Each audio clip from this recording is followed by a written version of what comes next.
Sure is flying by, and I took a look at some of the teleconnection patterns and some of the latest data that came in today and formulated a May outlook here for southern West Virginia. Let's check it out. We have plenty of rainfall for the rest of the month, anywhere from 1 to 2 inches, making up for our deficit that we've had so far for the month of April. Let's look ahead to May. Now, May is usually the wettest month of the spring season with 4.68 inches of rainfall in our region. Now, here's the breakdown of what we are looking at. We looked at the teleconnection patterns, and we also looked at the overall trends across the U.S. And statistically, May 15th and especially the very end of the month are the warmest days in our region.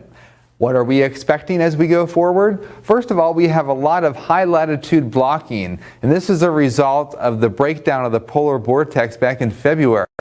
When high level blocking or high latitude blocking is in place, that typically sends cooler air into the mid latitudes where we live.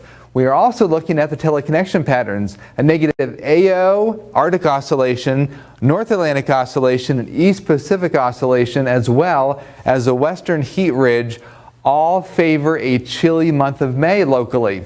So this pattern of cooler than average temperatures, especially during the first half of the month, will be with us here in southern West Virginia.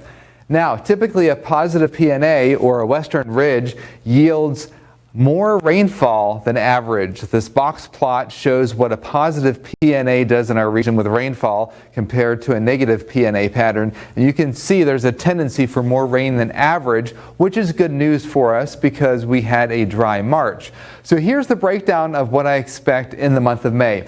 Cooler than average, the final spring freeze, that is the final day where temperatures in the morning are slightly below average, that impacts your gardens, will be May 17th. The warmest days of the month, the 17th through the 21st, and this would be Memorial Day weekend, the 29th through the 31st. Otherwise, our temperatures will be at or below average for the remainder of May, and I do expect above average rainfall. The contribution from thunderstorms will be during the latter half of the month as opposed to the beginning of May. So that is the breakdown of what we expect here in the Storm Watch Weather Center for the month of May in southern West Virginia. Chief Meteorologist Chad Merrill reporting for Newswatch.